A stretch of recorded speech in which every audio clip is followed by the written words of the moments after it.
Wix on, Wix off. There we go. I never know quite, by the way, when it says live. Facebook hangs for a second when you click the live button. So there's always this awkward moment where I just feel like I'm staring, not really sure whether I'm live. Anyways, welcome, folks. It's good to have you guys again. We're gonna be doing some weekly Q&A, sharing some good ideas about running an agency and all that good stuff. And for those of you guys who are interested in a little 90-day trial of the mastermind, which is the only thing I've got right now. A lot of you guys ask me if I mentor or help people. I do, but I only do it when I feel like it. You know, I actually run an agency, so it's not like this is the only thing I do. And I got two little monsters. But if you guys are interested in a little trial, like a little try before you buy kind of deal, give me a holler, and I'll send you some details. Anywho, let's get into the questions this week. I got to give my little intro. Ladies and gentlemen, boys and girls, children of all ages, Frankie Finn proudly brings you our weekly Q&A. All right, intro over. Vanessa says, I have a client that I created a WordPress website for a few years ago. She runs estate sales and recently set up a Shopify site to sell some of the items on there. She is insisting she would like to eliminate the WordPress website and rely on the Shopify website instead. She is currently ranked pretty well in searches, as well as shows up between number 1 and number 3 for a couple of our areas in the map. If we set up her individual pages with the same names as what we currently have, will she be able to rank well, or will this be like starting over? Vanessa, you just described one of the many reasons I hate doing SEO is because everything is in Google's hands. And more than likely, if you switch and change things over, you will probably lose some of those rankings. So in your case, if you look at the risk reward, there's definitely the possibility that you'll lose rankings. However, if you're not making sales off those rankings, then you don't really have anything to lose. But in general, if you're going to switch over, you know, there's definitely downside in doing that. So I would tread very, very carefully before I switch it over. Is make sure they understand that they may lose the existing rankings they have. But sometimes it's worth it because I've had situations where I've had like a shit ton of SEO traffic. My first website, I actually, my first SEO success, I actually got it to between 60 and 100,000 visitors per month. And believe it or not, I had like, I could count my sales on one hand for like a $97 course. 100,000 visitors, I sold maybe 5 courses a month. So $500 off 100,000 visitors. So sometimes like you can be having shit tons of traffic, but it's all just vanity metrics and you're not converting. So that's part of it, is make sure to like check that out. Ellison, has anyone seen any recent guides, posts, courses, anything they can recommend checking out as far as building a well-done landing page? Ellison, I'll tell you, like when it comes to landing pages, there's a lot of tools that make it really easy. ClickFunnels, I use Lead Pages. Unbound. So the design part of it is way, way easier than it's ever been. Is like and if you don't want to do that, you can pay somebody on Fiverr if you don't want to pay like any ongoing fees. There's a lot of tools to get them. I'll tell you where most people screw up landing pages. The human part of it is not thinking enough about the human on the other side who's going to be visiting that landing page. And I think the best person I ever listened to on that is a really smart Facebook marketing guy named Nicholas Kusmich. And Nicholas said, the best way to show them that your company can help them is to give away something on a landing page that actually helps them. And it's so simple, but you want to think about the exact problem that your client is having and give them, not the whole solution, by the way, but a single step forward. And I'll tell you one, like to give you an example of how this works. And he used an acronym called SAGE, which is what you give away on the page. And it stands for short, actionable, goal-oriented, and education. I'll tell you an example of how we did this in our agency. So a lot of lawyers get all their business from referrals, and so they know referrals work, but they've done zero on purpose to make referrals happen, if you can believe that. There's people who get 80% of their business from referrals and do zero to make that happen. It just kind of comes from their face-to-face meetings. So one of the things we figured out, I talked to all the top lawyers that I could, and I figured out all they were doing to get referrals, and I found out there were like 3 areas. There were things they could do before the meeting, there were things they could do during the meeting, and there were things they could do after they became a client. And I made just a little one-page checklist. And And when you go there, it gives you a checklist of everything you could be doing as a lawyer to get more referrals. Well, that's easy to give away on a landing page because they know referrals work. They want more of them, and this promises in a matter of 15 minutes to help you get more referrals. So if you think about that mentality, in general, I would recommend, and this is, I think, a big mistake a lot of people make, is they end up creating like 300-page ebooks that just end up on people's hard drive in purgatory. You want something that they can execute in like 15 minutes and use right away. You do that, and you're going to create really great landing pages, because the landing page is really simple. Just download our referral checklist of what all the top lawyers are doing. It'll give you 26 different ways you can generate referrals. And it's very educational, and it also shows them they have a problem that they didn't even know they had, because they're like, wow, there's all these things I could be doing for referrals and I didn't even know it. So that's my advice for landing pages. Think about actually helping them, and then think about Sage. Think about something they can do in 15 minutes and then give that away on the page, and don't worry about creating like 300-page guides and courses. The other thing that works really, really well is if you have a case study, you can give that away and use it as a teaching example. So like, say, for example, I got a client like that I'm getting $100 personal injury phone calls for. Then I say, here, download our free guide that shows you how we're getting $100 personal injury phone calls. And it's really just a sales piece. They just consume a case study. But if you do it like in a teaching way, it doesn't come across as super salesy, and you'll make great landing pages doing that. Fahad, hi guys. Anyone of you experiencing a drop in clicks in the last 2 days? My campaigns are all having very few clicks all of a sudden. Fahad, there's a million different reasons this happens. One is that, like, it sounds like you're doing Facebook. Ads just fatigue on Facebook. The longest I've successfully ever ran an ad on Facebook was 7 months. So every ad on Facebook is eventually going to fatigue and go to zero. This is going to happen with every offer 100% of the time, and it's why I'm so big on the offer making skill, because if you understand how to create great offers when your stuff fatigues, you can create a new one. You can find new ways. You can like reinvent. You can revive old offers and find new angles for the same offer and things like that. And so when you understand that, you can like really bring life. But this is going to happen to you about 1,000 more times. So I'll tell you, if you're running Facebook ads, the simplest, easiest fix is just try changing the image, because a lot of times people just get bored of the image. That's the first thing they see and just scan past it and leave everything else the same. But you're going to have to, like, as a general practice, especially if you're doing Facebook ads, learn to, like, you know, come up with new offers and angles all the time.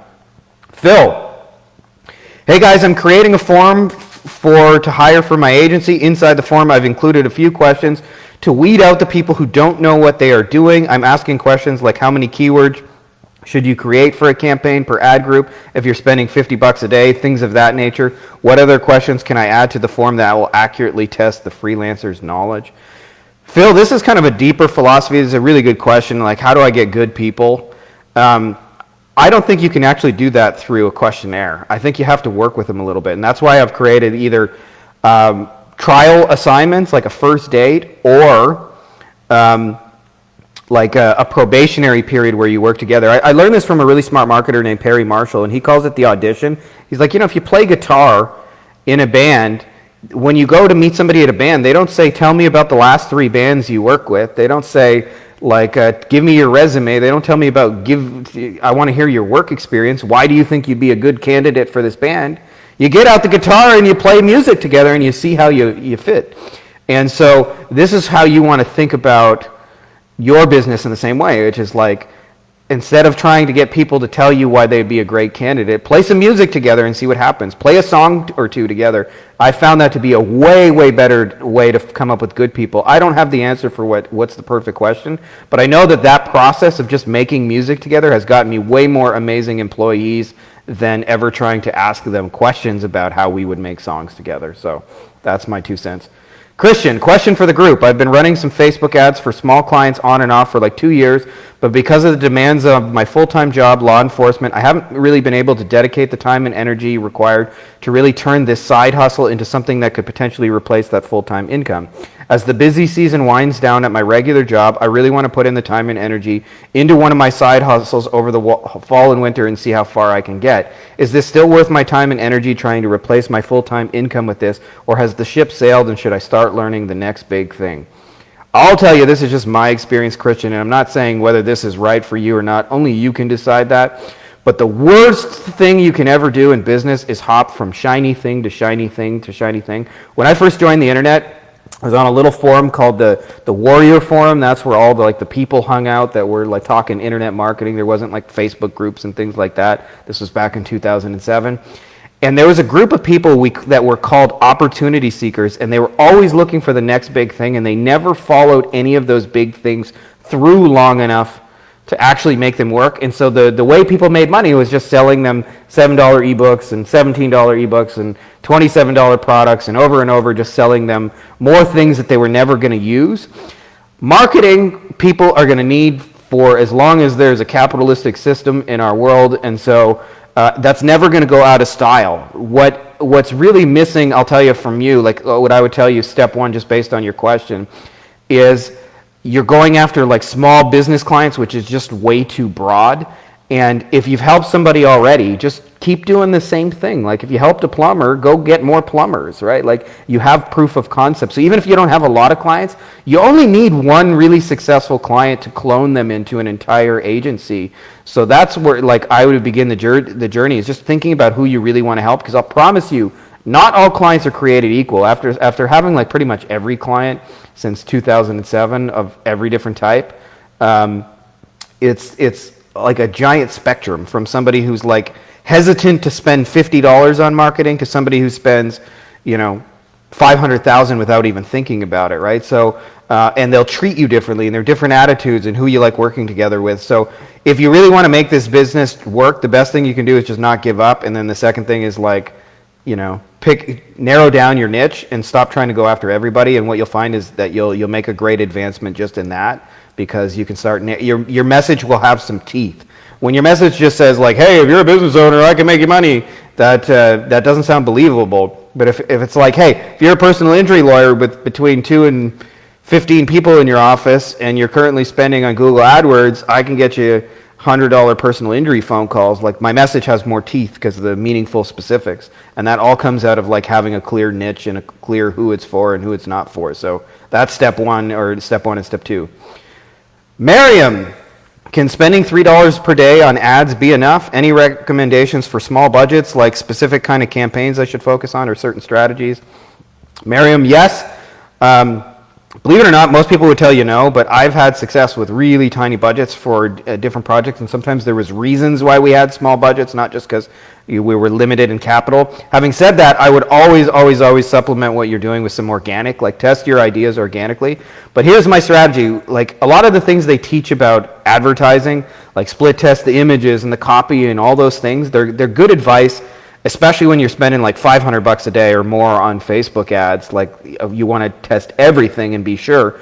But when you're just starting in, you got a little teeny tiny budget, the worst thing you can do is try and like dilute that budget. So what I would do is come up with one great ad and put it in front of buyers. That's it. Focus on one great ad, which is really a function of one great offer, and put it in front of the buyers. And if you do that, you can have success with $3 a day. And then what you'll find is, that $3 a day will turn into 30 as it starts working, and that'll turn into 300, and then you'll have more operations problems. But yes, the only thing you have to be clear on is that you're going to have to require more patience than others. Like as a general rule, I wouldn't say this is like an automatic number, but like if you're going for phone calls in your agency, I expect phone calls to cost between $100 and $200 to get like a scheduled meeting with a business owner, which means at $3 a day you're going to get one a month. So that's just the speed that's going to come into what you're doing as a whole. All right. Tim, where would you rank copywriting in the list of skills an agency owner needs, assuming you don't outsource? Tim, I'm going to tell you something that I used to think when I first started that copywriting was not important, and then the longer I did this, I went thinking copywriting was number one, and I'm back to thinking it's actually, I'm not saying not important, but less important than I originally thought. And I'll tell you, the thing that really showed me is there's been 100 years of direct mail testing for what converts, and they found there were 3 factors that made the conversion happen, that made like sales happen.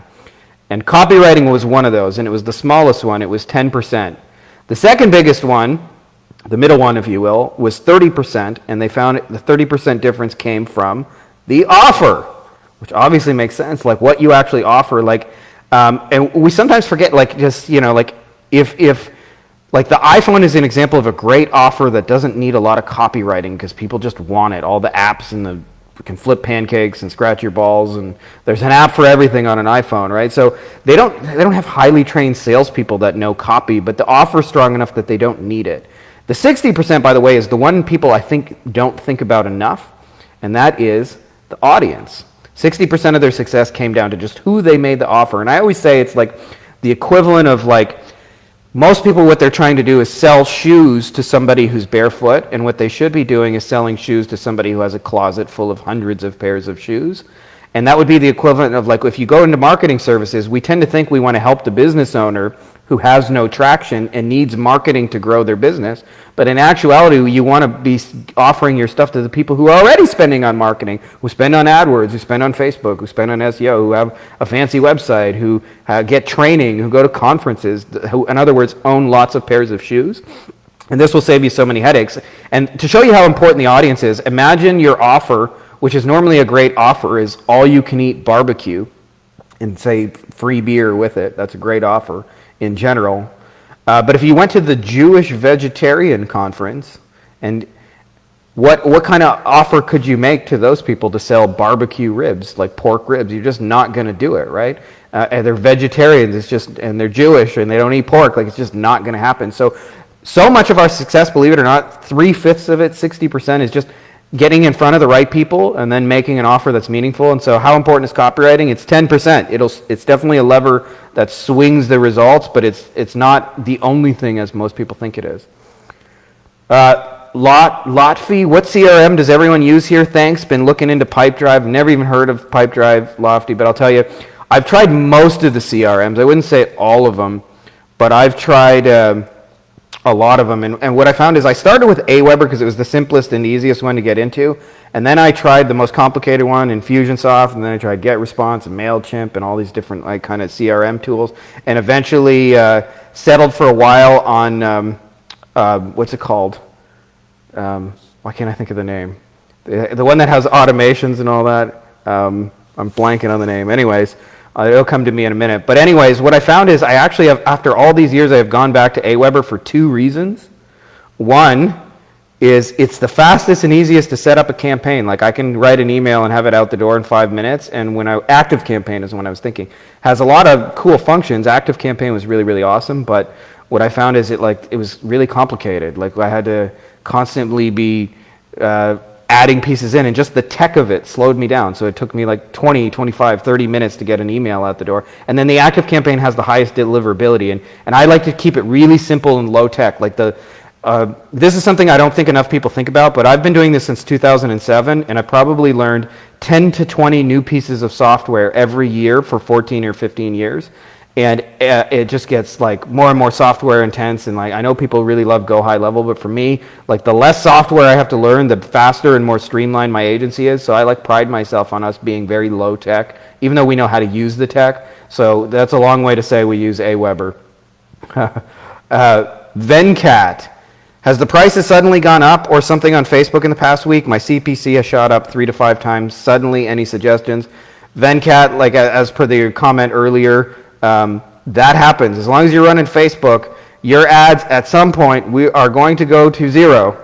And that's like the longest I've ever had success with a Facebook ad is 7 months. Low-hanging fruit, change the image. If that doesn't fix it, you got to go back to the drawing board and think of offers and creatives. But if you think more about helping people and thinking about what would be useful to them and less about the bells and whistles of Facebook, in my experience, you'll have a lot better success. Where I think people get hung up on things like, should I increase my budget 10 or 20% a day? No, you should think about helping people more, and your ads will naturally become better, and then they'll scale regardless of how much you're spending. I think it's an underrated part of Facebook, personally.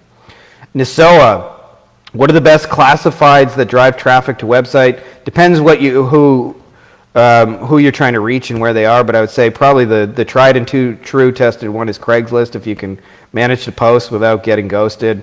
And other places like eBay classifieds and Kijiji are big ones, but we've definitely had success in like contractor niches, just generating leads just for free on Craigslist, so you can start there if that's what you're trying to do, but I need a little more specifics on your question. Jeff, What are the exact words you say to the client on the call to have them be okay with you recording the call? I'm thinking, just so you're aware, I record all of my meetings in case we need to refer back to it later. What do you think? Jeff, I think it's one of those things, it's a weird thing where if you make it a big deal that you're recording the call, they'll make it a big deal. There's a lot of companies that do this already, and so I suggest playing into what they're used to, and it's just really, really simple, which is just so you know, this call is being recorded for quality assurance purposes. That's what everybody else says. It's easy. They're used to hearing that. So that's the least pushback that you're going to get is from that statement. Our man Oral here. Let's say I want to bring new clients to tax consultants. At the same time, I want to have control over the funnel, so I don't have to tinker with the tax consultant's websites. Which domain construction do you think is better? I will mainly put Google Ads on it. 1, service-location.country domain, example, bookkeeping-london.co.uk, or number 2, name of the tax consultant.available top-level domain/service. Muller-partners.info/bookkeeping. I see pros and cons for both. If I were a tax consultant who knows about online marketing, I would not want both, but want landing pages to be built on my own domain. Of course, this is also an option, but it is more work, hassle, requires more trust, and takes more of my control. Thanks. Or I'll tell you what we do, and I'm not saying this is the only answer to that problem. I don't think the domain matters so much for AdWords clicks. Like, nobody's clicking on your ad because the domain says this or that. Like, they're not like, that's a terrible ad, but a great domain. So I don't think the domain's going to affect the click-through. But the deeper question you're asking is like, how do I have control over that? And I'll tell you what we do. I do 2 scenarios depending on how the client's set up. If the client has like a team already and it's easy for us to set up, I just do clientwebsite.com/our landing page. And what we end up doing is we use lead pages, and lead pages allows you to embed just like a page. And so what happens is I can change it at lead pages end. So like I don't have to ask the client to ever make a change once they put it up. If I want to test something, it's very quick and easy. You change it on the lead pages end because like lead pages just embeds the page. So that's like been easy for us. But sometimes if the client's just like really low tech, I also have like a catch-all domain where I'll just put it on like mywebsite.com/client name. And I've done that too, so that I have control over it. But I think the control is the important piece, and I'm with you on that you want to do that. Those are the 2 things that have worked for us, is just having / and then we have them just put one little landing page up, and then we can change it from our end. Or if you want to split test, have them put up landing page A and landing page B, and then you can like try different things. That's one way. Or just have your own domain and don't even ask them. Generally speaking, clients don't care as much about details like that if like the results are coming. So, if you just say like, hey, we're going to make the phone ring, then they don't care about like all those things unless they've like spent a long time building a brand, in which case you may be handcuffed a lot in what you can do in advertising anyway, because like, if they've advertised themselves as like the friendly client service or the guys who get, the big settlements, then you're going to have to like play into their messaging anyway. Rasheen, how do you guys respond when a prospect asks you to guarantee a certain amount of leads for an engagement? In the past, I have quoted them a range. Rasheen, in general, when clients ask for like guarantees, like I think guarantees are actually a good thing when you choose the client. But when they're asking you to do that, it's almost always because they've been burned in the past and they're not a good client in general. And they like, they may be nice people, but they don't know how to answer the phone and things like that. So I would be like, that would be a red flag for me. That I wouldn't necessarily fire a client for that or not work with them, but I would investigate further why they want that, because if chances are, if they can't close the leads, then you're just going to create a mountain of headaches for yourself. So I'm fine with doing like guarantees and like results-based deals and commission only, but only when I choose the client and I've proactively like vetted them for a list of criteria that's important for me. So I would just say like, be careful with that one, because if they're saying we need a certain number of leads and you're not sure you can do it, like don't put yourself on the hook for something you can't do. And ask them why they need a certain number of leads, especially if like what they ultimately want is the sales and the clients, right, and the customers or patients or whatever that is for them. Kevin, hi everyone, new to the group. I joined looking for some advice or maybe some feedback or maybe just a swift kick in the butt. I've done marketing for a while now for companies, but never solo. In February of 2020, I started my own agency, and I'm offering organic, paid, social, and website services. I've not had a lot of success. I'm wondering if I went too broad too soon, and now I'm just feeling defeated. I was thinking about going niche into a specific industry, as I've had some success with a few dryer vent cleaning companies. Any feedback would be appreciated.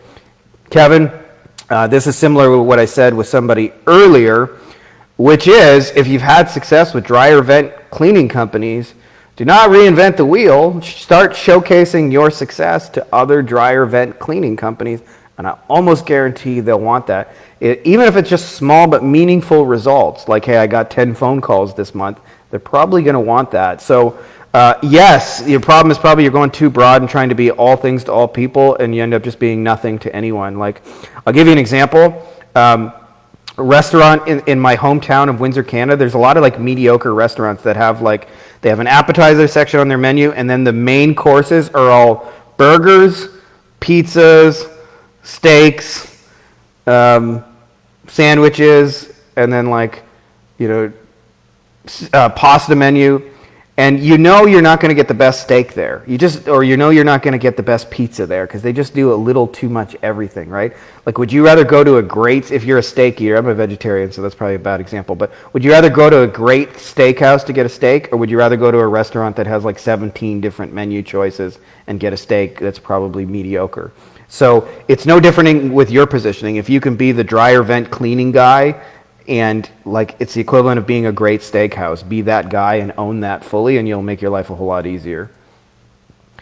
Nick, are there any recommended resources for me to learn about sales management, like how to hire a closer or train them? I have no background myself, so I may not be able to train my closers.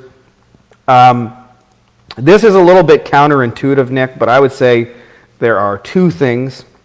One, first dates. Try your salespeople. It sounds like in your case you're not going to be able to like teach them how to sell, which is usually the case anyway. But where salespeople need help, by the way, usually a lot of times is just being motivated. So I just give them a first date. Give them 5 to 10 calls, see how they do. Not just in terms of do they close, but also in terms of like, do they close with integrity? Because I've had salespeople that make sales, but they'll tell clients things that aren't true. And so you create delivery problems and unrealistic expectations that can't be met, because they'll say whatever they need to say to make a sale, like, yes, you'll get 50 clients this month. And of course, that's not true. And then they go, well, where the hell are my 50 clients? You guys promised me 50 clients. So you don't want to get in situations like that. You want it to be like realistic. So that's the first thing. Just give them 5 to 10 phone calls as a first date. And then the second thing is, if you want people to sell, make your offer so easy to sell that it actually doesn't need a salesperson. And you'll find that anybody can be a closer if you make it just an easy yes. So like, work on the offer and make it easier and easier and easier and easier and easier to say yes to. And then what you'll find is that it's easy to have good salespeople. Where a lot of people get stuck is they try and bring in a salesperson to cover up the fact that their offer isn't closing, and they think, oh, if I just bring in a closer, it'll fix itself. And sometimes they will close some deals, but more than likely, where you can make your life easier is have an offer that's so easy to say yes to that it doesn't even require salespeople. And then what you'll find is most of your salespeople will be good salespeople. So that's my suggestion for you, those two things. First date, 5 to 10 phone calls, work on the offer. David, hey guys, if you own and operate a marketing agency, what software system do you use for logging all of your clientele info, passwords, addresses, contact info, etc.?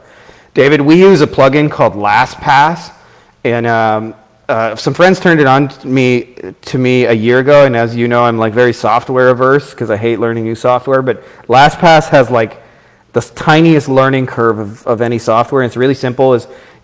You can go into the plugin, you enter your password, you save it in LastPass, and then you can share that with somebody, and what happens is somebody can have that login, but they don't actually need to even know the password, so they don't know your password. So if you ever like want to like remove them or whatever, you can do that. And LastPass is free, by the way. It's there's a paid version as well, but I've never needed the paid version. It's a very handy way to share info that's very sensitive between people, and it's just like it takes 2 seconds to install it on Chrome. They log in at their end, they share, you share, whatever, and you can share stuff with your freelancers and your employees without having to give up all your passwords. So big fan of LastPass. If there's any other information you need than that, it's probably going to be in a CRM. But as far as passwords and all that kind of stuff and that sensitive information, LastPass is a game changer, at least for us on that. That's all I got for you guys for questions. If you're interested in a trial of the mastermind, reach out and I can send you some details. I'm sweating here. It's hot as balls in Mexico. It's like almost 40 Celsius, 100 degrees Fahrenheit, which is pretty normal this time of year, but I don't have the AC on, which I'm about to put on. And you can see me all glistening, guys. I'm glistening and red.